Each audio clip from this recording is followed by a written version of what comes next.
اعوذ باللہ من الشیطان الرجیم بسم اللہ الرحمن الرحیم۔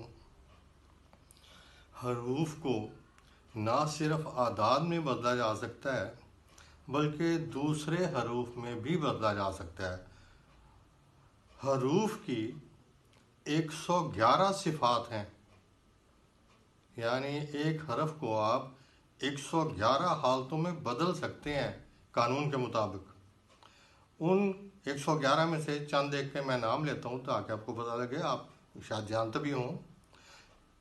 وہ ہیں مکتوبی، ملفوظی، احادی، اشراقی، تنزل، ترقی، آتشی، بادی، آبی، خاکی، ابجد، نظیرہ، نورانی، ظلمانی، ناطقہ، صامتہ، متصلہ، عددی، بستی وغیرہ۔ مکمل فائدہ وہ اٹھا سکتا ہے جس نے ان حروف کی زکوٰۃ ادا کی ہو، جو کہ کئی قسم کی ہوتی ہے۔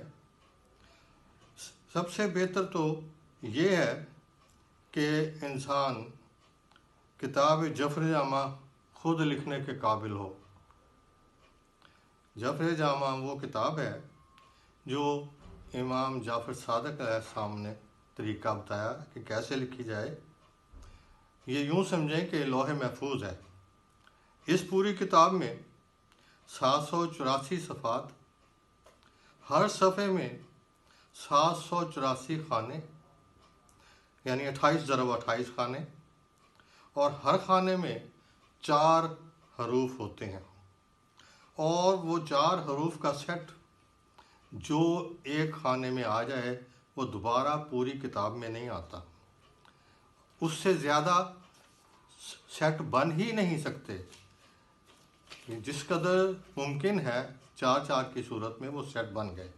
اگر ہم کسی سوال کا جواب لینا چاہیں تو سوال کی سطر قائم کر کے اس کو مختصر کیا جاتا ہے، 4 حروف میں بدلا جاتا ہے، اور پھر متصل حروف کو ڈھونڈا جاتا ہے کتاب میں کہاں پر ہیں ان 4 حروف کے، اور پھر ان کو جب پھیلایا جاتا ہے دائیں یا بائیں کے حروف لے کر، تو گزرا ہوا وقت یا آنے والے وقت کے سوال کا جواب جو ہے وہ مل جاتا ہے۔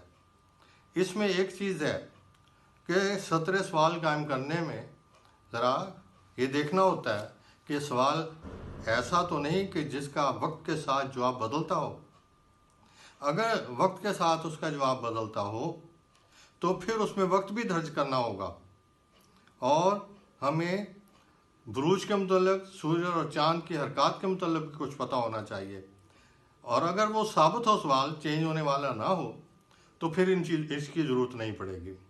اس کے علاوہ سوال کسی بھی زبان میں ہو سکتا ہے، اس کو عربی رسم الخط میں لکھا جائے گا، اور جو جواب آئے گا وہ اسی زبان میں آئے گا، لیکن وہ عربی رسم الخط میں ہوگا۔